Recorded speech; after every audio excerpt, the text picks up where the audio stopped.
Hello, everyone. Hopefully, you all are having a good start to your week. I'm sorry I'm running a little bit late today. I was running errands and got stuck in traffic and was trying to rush back here and get everything ready. But we're here now. So, hopefully, you all are having a good week and that you enjoyed the first of the spring cleaning lots that we did yesterday. Um, yeah, I thought those were fun. Um, and hopefully all of you thought that they were fun as well. It's a beautiful day here in Ligonier. It's a little chilly still yet, but it's sunny and lovely. If you're watching, say hello and where you're tuning in from. And also be sure to like and share the posts. William would be happy that I asked you all to do that. I see Diane's watching. She said she was wondering if she had missed us. Yeah, I was running late. Ligonier doesn't have very much traffic, but 30 does. And sometimes when you get stuck in that, all you can do is just wait. It wasn't too bad. Um, But then when I got home, I was rushing around frantically to find something to show you all, and then I could not find stuff. So that added on to it. I see a couple more people are watching. Marianne's watching. Linda's watching from Omaha. Hey, Linda. Kathy's watching from Long Island. Hi, Kathy. Paula's watching.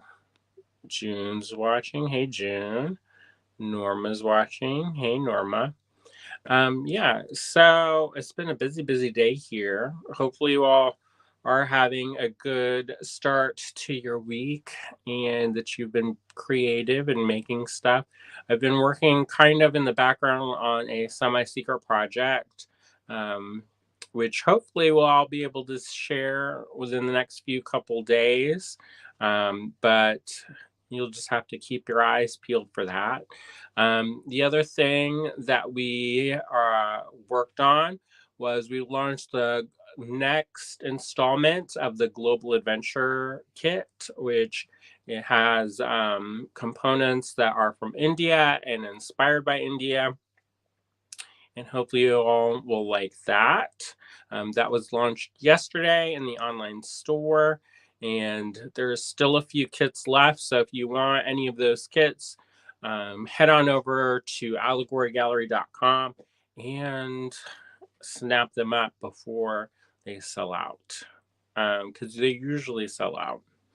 Um, let's see. Diane says, this worked out anyway. We had to pick Chris's car up from Ferries and then got dinner at Ruthie's and came home and fed the dogs. So I am free for the evening. Oh, good. Marion says, it was annoying. It was an annoying day at work, but it's great now. Oh, good. Well, I'm glad you were able to turn it around. Cindy's watching. Hey, Cindy. Yeah, today it was one of those days where there was so many little things that all kind of took a lot longer than I thought they would, and um, I kind of feels like I need to get another cup of coffee, and because I feel like I'm like swimming through molasses or something. I don't know, but yeah, we're here now. Um, Amanda's watching. Hi, Amanda. Diane says, I got my India kit. Oh, good. I know when we were at the cottage last night, pretty late um, after our live that we did yesterday, where we launched the Global Adventure Kit and then did the spring cleaning lots, which I went back to the cottage later and pulled some more things for tomorrow. So hopefully you all like that. The only person that I saw with things that with requests was Ann Schroeder. She had asked me to keep an eye out for some stuff, And so I looked around, and I'm going to keep looking as we tidy up. Um, the past couple days, I've been cleaning like crazy at Star Cottage Studio, which, if you don't know what I'm talking about and you're new to us, Star Cottage Studio, we bought a 100-year-old schoolhouse, which is part of it's my studio, and the other part is the bead room. And I've also got, we've got the fulfillment area for the shop and for the online store. So it, I don't know why it got so messy, but I guess over winter we kind of we had to do other things and kept other priorities. And then I was gone for a month. So whenever I'm at the cottage, I try to do at least one little thing to kind of keep things on track. But then sometimes there's like 10 things that will happen at the cottage. So that one thing, you're then down nine. So, anyways, I was doing a lot of sweeping and cleaning and all that jazz over the last couple days, and vacuuming and organizing stuff and breaking down boxes and folding up bags and sweeping out leaves that somehow miraculously turned up. And then, anyway, so that kind of prompted the whole idea for the spring cleaning lots. So if you want to check those out, head on over. Tomorrow, we'll have more installments of that. And if you missed the first day, you can catch the replay. A lot of those lots are sold out. They're priced very, I think they're priced pretty well. And then they're priced to move.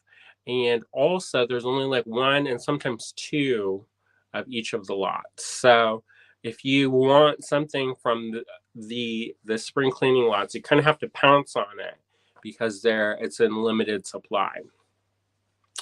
So after we did our live last night, then we went. Then I had a board meeting. So I was at the board meeting, and William started doing the shipping and packing for some of the orders that happened last week and over the weekend, and is kind of getting immersed into the packing. And then after that, we were doing some kind of some makeup work and things like ordering inking pads for the self-inking stamps. So a lot of little things like that. So he was there pretty late packing orders, and I saw maybe one of yours.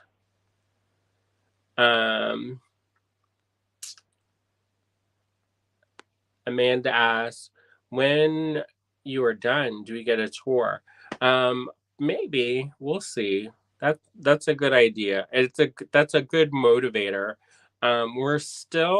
It's still pretty cold here in Pennsylvania. So we still have plastic up over the windows. So it kind of looks like hillbilly style a little bit, but you know, it's very rustic. Oh, and the other thing, I don't know if you have tried this if you've ever tried this or not, but there's a project called Chipped. And what they do is they pair up people who are looking for mulch with arborists. And so these arborists, they pay a fee so that so they get access to a list of people looking for wood chips and mulch. And then it's a free service, and you get like a dump truck load. But there are some drawbacks. So for one, you have to take the entire load. So it's a whole entire like trailer full. And the other thing is you don't know when you're going to get it. So it could be like tomorrow, it could be in like 2 hours, or it could be in like 6 weeks. So you never know. And they just kind of drop it down. And the other thing is that the mulch that they drop down, it's kind of a mixed bag. So there might be stuff kind of like mixed in it. So, but anyways, I wanted to kind of zhuzh up the flower beds there because um, they get overgrown in the warmer months, and so it can kind of be problematic. And so I was going to buy a couple loads of mulch to do it, and it was a couple $100. It was actually more than a couple $100. It was like a couple $100 per load, and there are small loads. And so we either that or buy the bag, which was pretty expensive as well. So instead, I just signed up for this program, and maybe after this, I'll drop the link to it. But it seemed like a really cool thing. And even if they don't do it, if there's nobody participating in the area who's doing this project, then um, you know, no skin off my back, right? Um, so yeah. Harry's watching. Hi, Harry. Diane says, OMG leaves. I have one tree in my yard, but somehow there are always leaves in my house.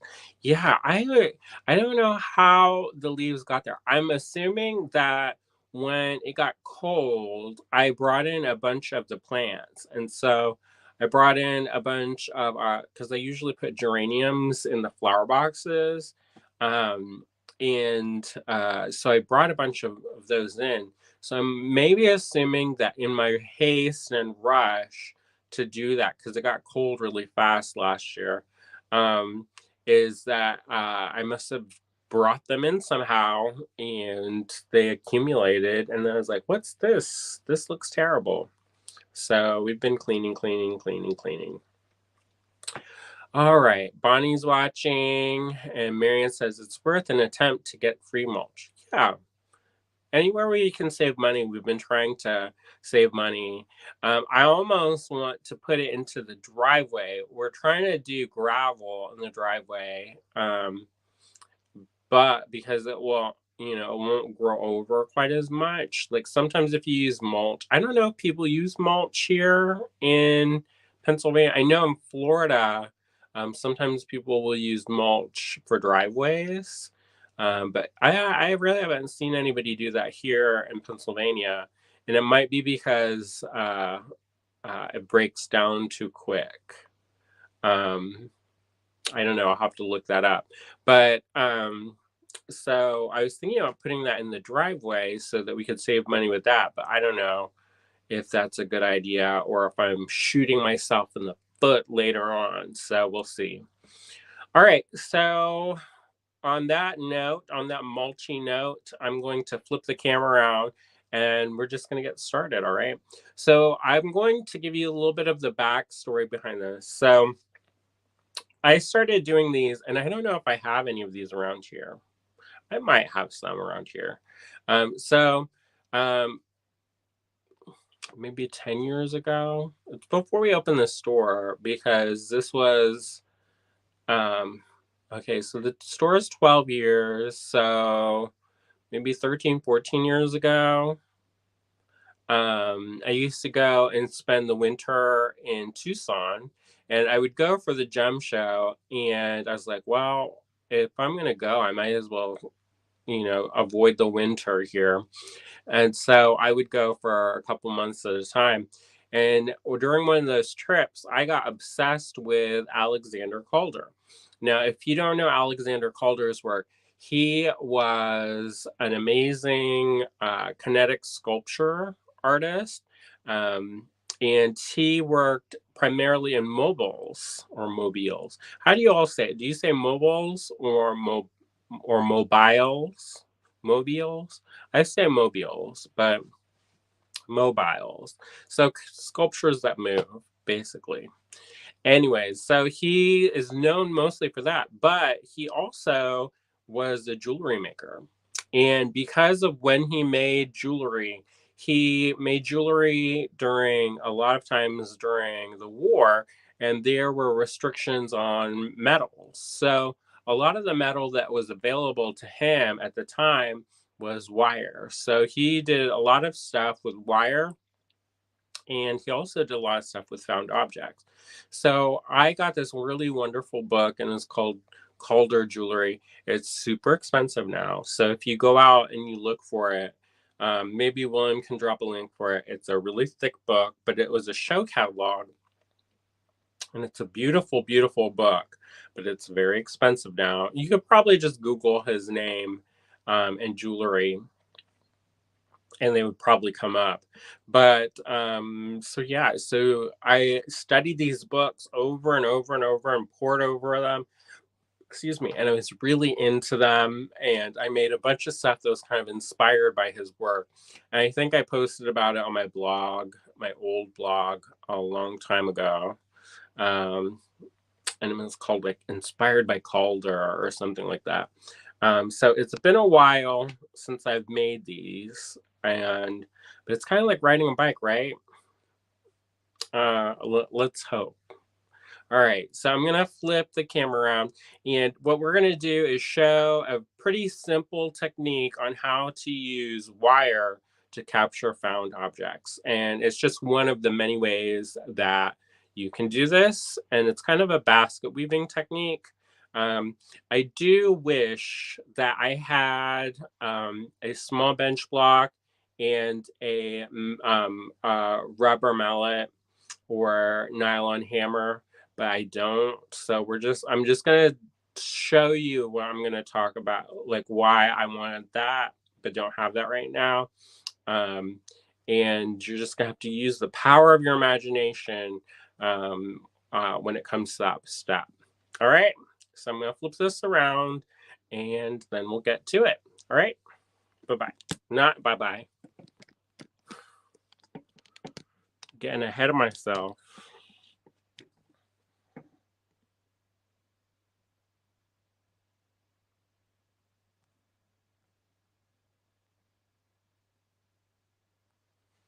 All right. We're here in William's office here at the house. And they're filming up at the cottage right now. So I didn't want to go over there and do this because, they're trying to work, and sometimes it's distracting if I go up there when they're trying to be up there. Um, so, anyways, let me look around because I think I see one.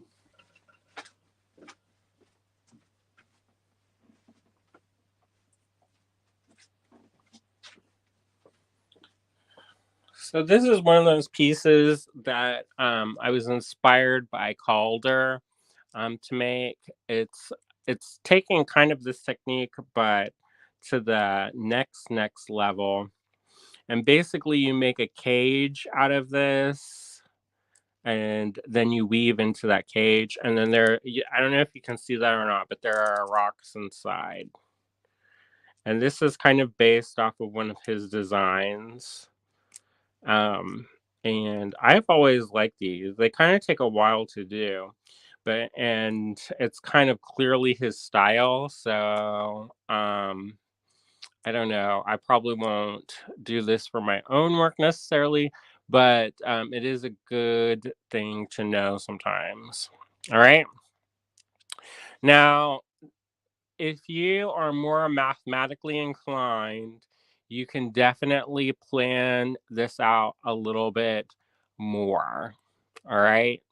You can definitely plan this project out a little bit more, and you probably will have better results. For me, I'm kind of a organic kind of wing it person.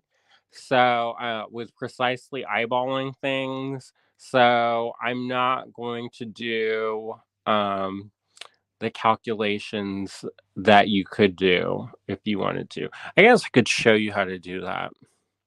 So if you wanted to do this mathematically and can figure this out, you would need some calipers, and you'd need your found object. This is a piece of quartz that I picked up in the desert when we were walking. Um, in Tucson. So to figure this out, how much wire that you're going to need, you measure it out. You take the dimensions. So you'll need uh, So what I would do is I measure the length of this, divide it by 2, then you take the thickness and you add that to your number, and then you figure out how much you want your wire to come over, and you add that to your total, and then you double it, and then that's how you figure out how much wire you need for each prong. In theory, you could measure this by the middle point, but if you do that, sometimes your middle point may shift, especially if it's an organic kind of shape. So that's why I took the total and divided it by 2, and then the thickness, and then however far you want this, and then times 2, and then that will give you the base number. You can also plot this out and do like a radial compass and figure this all out. I'm not like that. My brain doesn't work like that. So I'm not necessarily the person to ask about those calculations. I'm sure you can do stuff by getting multiplying by pi or whatever, but that's not for me. So I'm not going to even go there. So there you go. All right. So, well, in my way, this is brass wire, 24 gauge, because apparently this is all that we have in the house, and so that's what I'm going to use. All right. So I'm going to cut off. Oh, this is going to be about here again with the precisely eyeballing. This is going to be 36 inches of wire. Now, this is brass wire. I probably would have done this in copper, but, you know, needs must, right? Okay, so I've got my round nose pliers. I've got chain nose pliers, and in theory, I should, or bent nose pliers, and I should have chain nose pliers somewhere, and they're actually really helpful for this, but I don't see them, so we're just gonna roll with it, all right? So what I'm gonna do is I'm gonna find the end of this wire,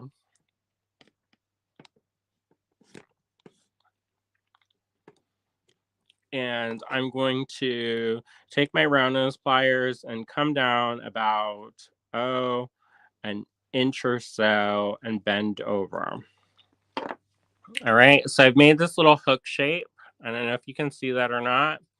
And this is the hook shape of the wire. And I'm going to insert this back in here, and I'm going to roll this around. So it's going to create the loop like so. And then I'm going to cinch it so it comes down at kind of a 90-degree angle, right? So it's like this. And I'm going to take this. I'm going to take I guess I'm going to take my bent nose pliers and wrap this around. I like to use tools when I'm working with wire as much as I can, just because your tools are, in theory, stronger than your fingertips. And number two, um, the ends of the wire can get a little bit sharp sometimes. And sometimes when you have that sharpness, it can cut your fingers. So I always like to use my pliers. And this is kind of a weird thing because I usually wrap with chain nose pliers. So don't judge me all. Or you can, but it doesn't really have any skin off my back. All right. And then before I get to the very end, I'm going to kind of curl this in, and that's going to create kind of a hook shape that will conform to the coil of the that I'm making, this wire wrap coil. Okay. As you can see me awkwardly messing around on camera with this bent nose pliers. I don't know where those chain nose pliers are, but oh wow, it'll be fun. Um, and then I'm just gonna tuck this in, and it's gonna, in theory, conform nice and snug. And I'm gonna keep that nice and kind of crisp and clean. Now, if I wanted to, I could double up the loop so it's not as wavy gravy style for the bail, which is this. I don't know. Um, William says, "Did you look in the organizer on the wall for your pliers?" Yeah, it's not there. Oh, look. Oh, you hit it.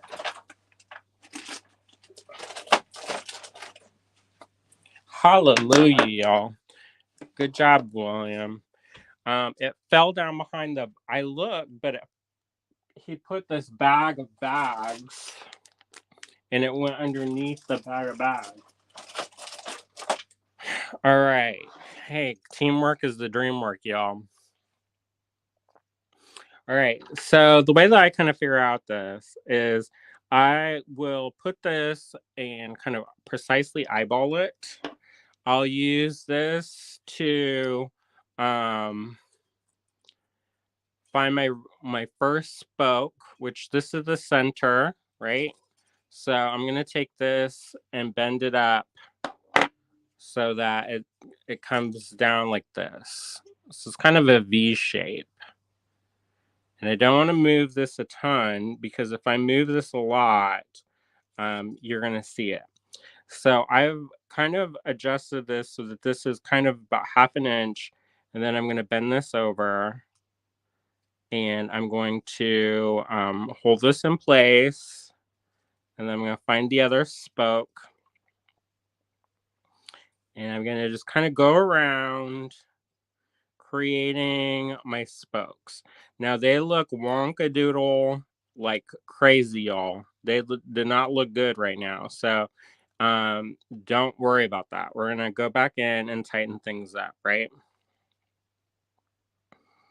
So this is in the center-ish. And I'm going to kind of, I don't want to go too aggressively. Also, I'm going to try not to kink my wire, because if you kink up your wire now, you're going to end up with a lot of problems later on. And I like to work in odd numbers, so just keep that in mind. So that's 1, 2, 3, 4, and I guess this will be 5. All right, so basically we're making a star shape.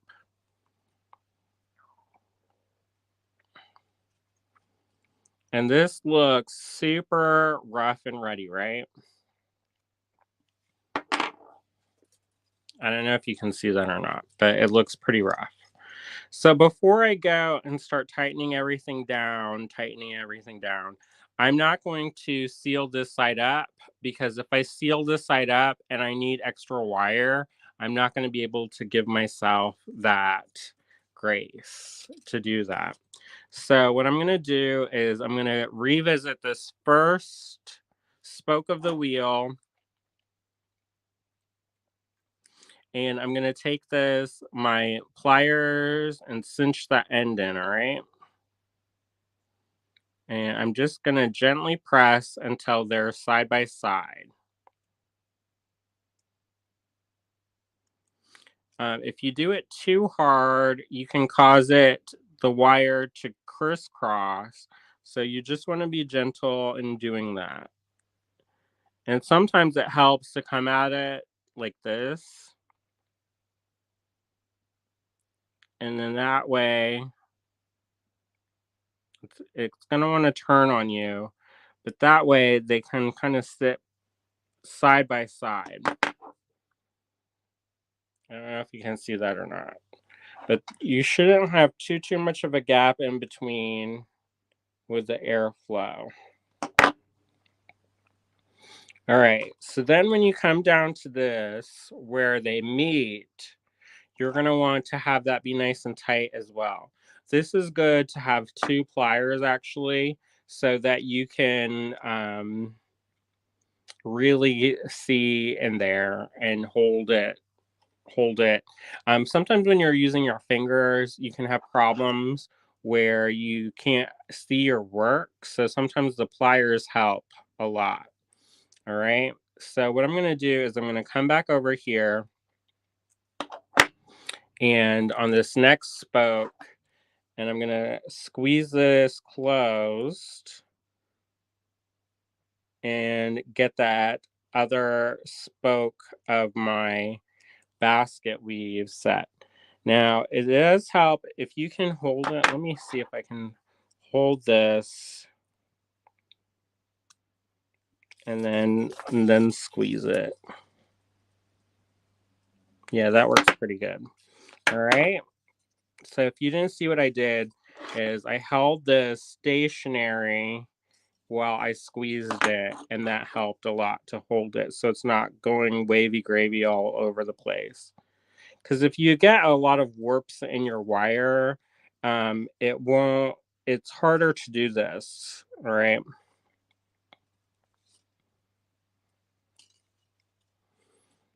All right, so then when I get down to here, I'm going to tighten up those spokes. So I'm going to come back in here and get those where they are a little bit sharper points so that it makes a true star shape. If you do it where, if you have to pry this open a little bit, that's fine. But if you get it where it's too wide, what's going to happen is it's going to, you're not going to be able to have as crisp of a basket weave as you would like. So you don't want to have it be all loosey goosey everywhere. All right. So I'm going to continue doing this to the next spoke in my basket weave.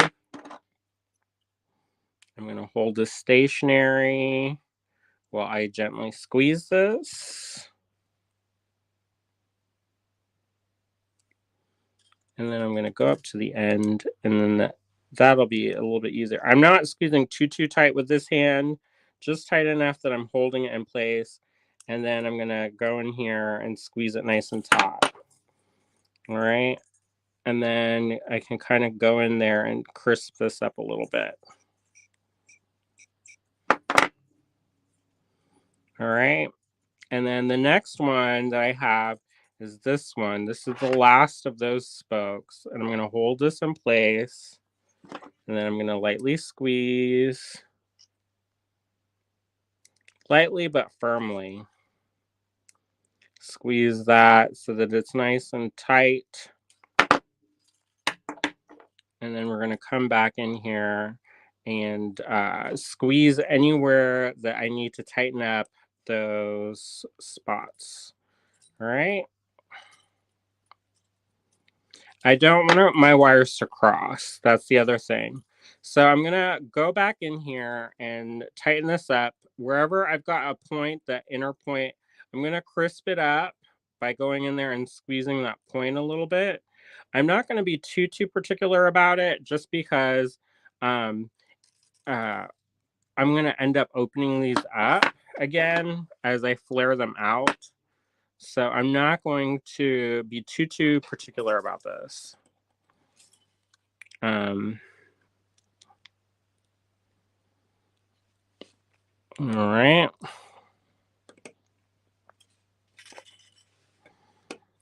And I squeeze a little too much in that one. That's all right. And this is basically so that when we do our spokes, that kind of the middle point of the spoke, it will be a lot crisper and cleaner, and you won't have as many problems. All right. And so it kind of looks like a hot mess right now. But what we're going to do is we're going to spread these out in a radial fashion. And we're going to keep these kind of, I don't want to spread them out too far out, but I also want to make sure that we're going to get all the way around the stone. All right. So we're flaring them out, but we're also not flaring them out, if that makes any sense. And we're going to be making this star shape. All right. So when we get to the last of the spokes, which is this one, we're going to go back up here like so. And this is an opportunity if you want to um, beef up your bail.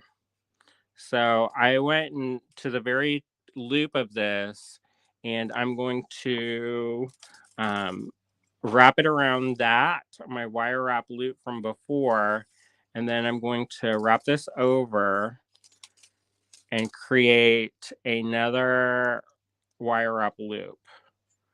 And what that's going to do is it's going to give that a little bit more strength, right? Now, if you want these to match, all you have to do is turn this around because this is at a taper and put this through like this. And that's going to make those loops a little bit more even. All right. And if it's not, if it gets kind of crossed over here, all you have to do is take your pliers and squeeze it, and it will straighten things out like that. All right. So then I'm going to take my pliers, and I'm going to adjust this so that it's more of a star shape. Right now, it's kind of wonkadoodle. And if you did this like mathematically, which you could, so here's your star shape. I'm going to crisp these up a little bit. And this is going to be really loose until it's not. So if you're like, ooh, that looks rough and ready, don't worry, because when we start wrapping the wires around and weaving, it's going to tighten things up, and you're not going to have that same that kind of look anymore. It's going to tighten up. Trust me, y'all, it's going to tighten up. All right. Oop. So I'm going to take, and I'm running this wire back down towards the center of the star. And I'm going to take the center of my star, and I'm going to use one plier. I'm going to get the other set of pliers, y'all. Well, let's see. Can I do this with the bent nose? All right. And in theory, if I was at the other studio, or what I would do is where these points are meeting up in the center of this star, this kind of rough center, is I would take that nylon hammer and that bench block and just lightly tap it over here in the center. And what that's going to do is it's going to make this more sturdy and work hard in this so it doesn't move around a lot. Right now, it's getting work hardened by me manipulating the wire, but it's still kind of loosey-goosey a little bit still yet. So it's this by tapping that down in the center, you are going to be work hardening it, and it's going to stiffen up that center so that when you go and you start weaving it, it's not going to start bending everywhere. So that's what I would do if I was in my other studio, is I would use my hammer and get that in there nice and tighten that up. All right. So this is going to be pretty easy, the weaving part, and it's going to be an over under fashion. So I've got my piece, I'm holding it tightly, and I'm going to go under, over, under, over.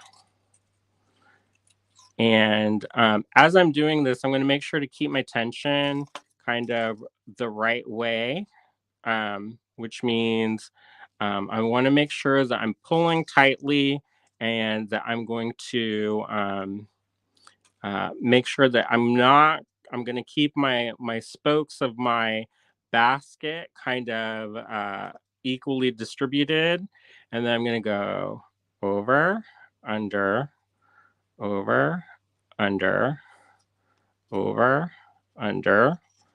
And I'm going to try not to cross the wires over. I'm going to keep these so that they're sitting nice and easy next to each other. And I'm going to keep doing this. And this is pretty satisfying, I will say. Um, Now, because this is an odd number, it's gonna, you're gonna end up, uh, it's gonna work out. I don't know if it works on an even number. I know that with an odd number, it works. And I'm just gonna keep doing this until I run out of wire, basically, or almost run out of wire.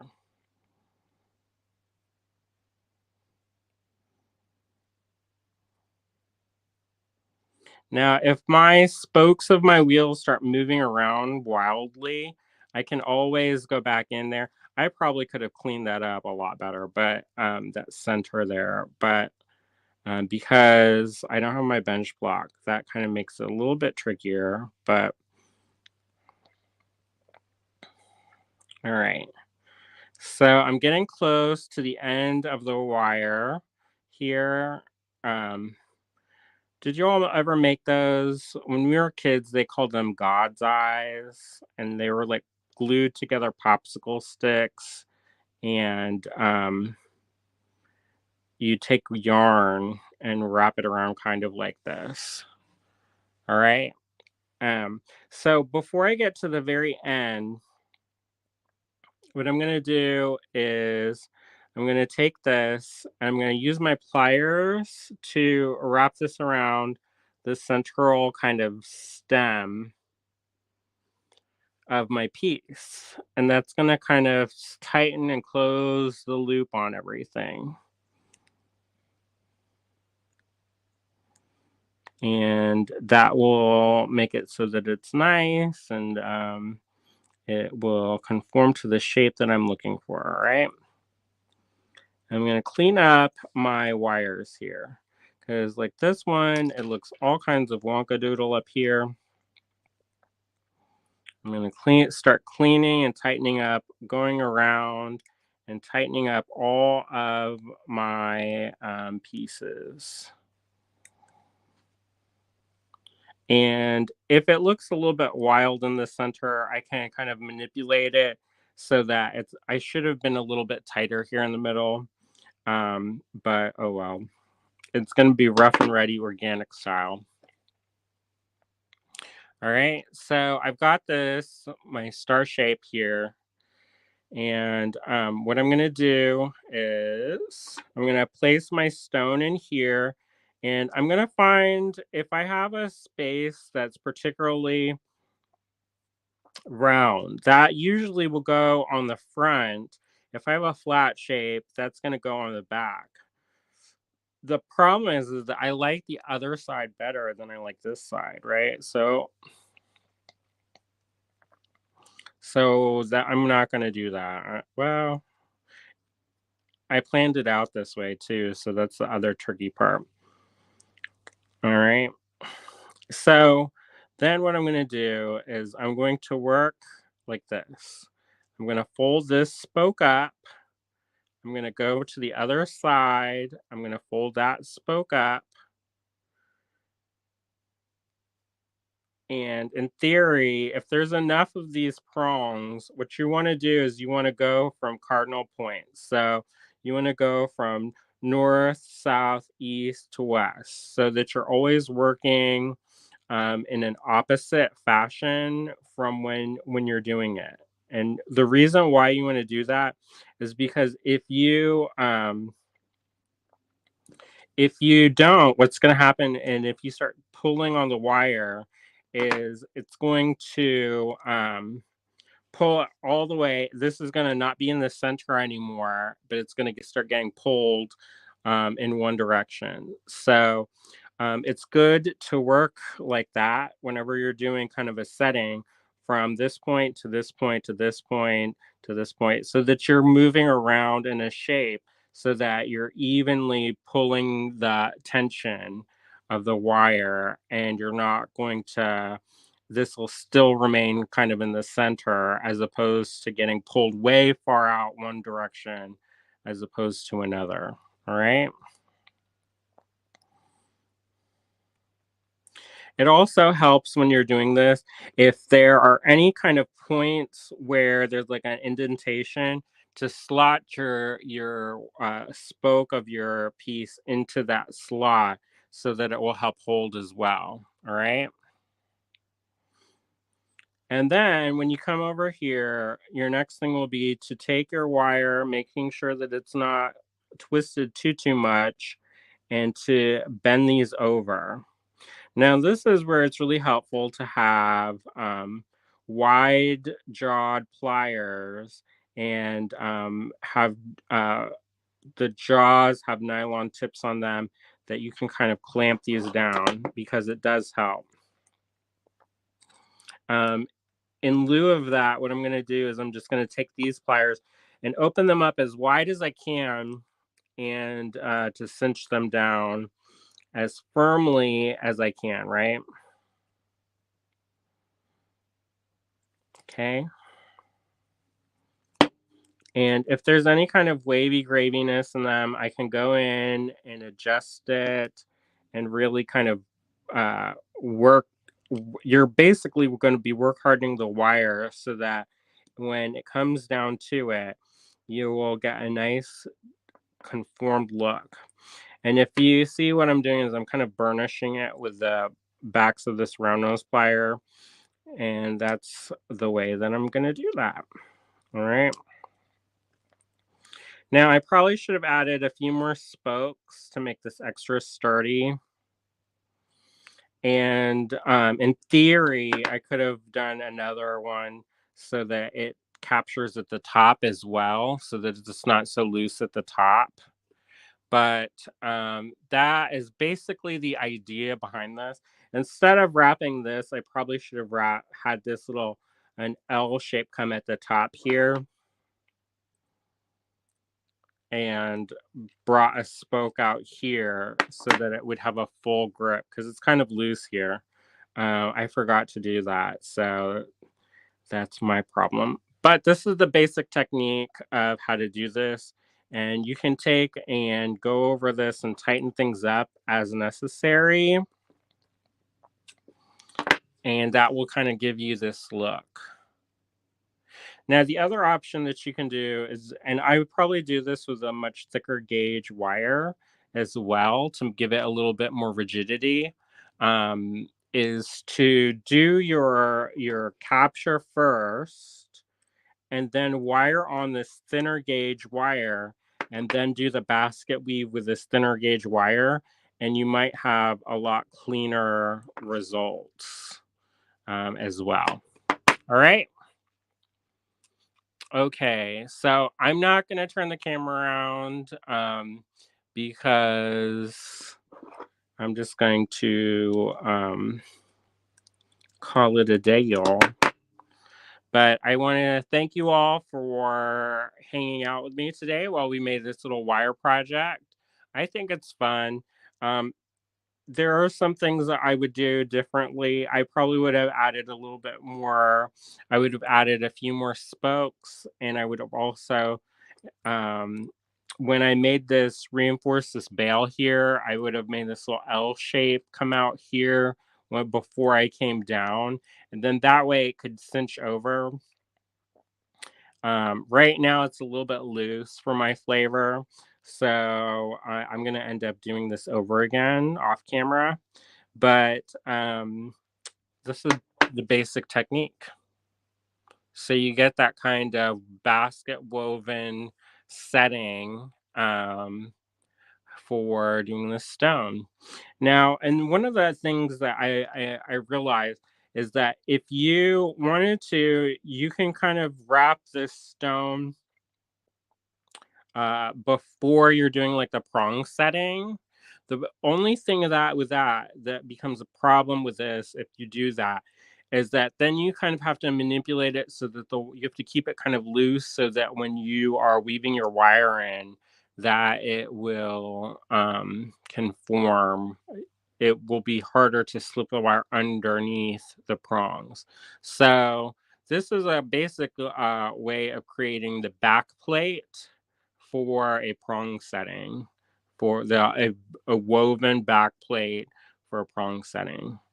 And I'm going to do this again off camera, and I'm going to show it where, or I'm going to do it where I create, when I reinforce this bail here, I'm going to make a little L shape that comes out about 1/2 inch or so. Go back in there and put this back through like that. That way I can go and clamp this over at the top and it will not be as loose. Because right now it's a little bit loose. All right. So thanks so much again for hanging out with me today. Hopefully you're having a great start to your weekend. Please do, if you need anything beady or bead related, head on over to our website. That's allegorygallery.com, and check out our full line of goodies there. All right. Have a great night, everybody. Thank you so much. Bye bye.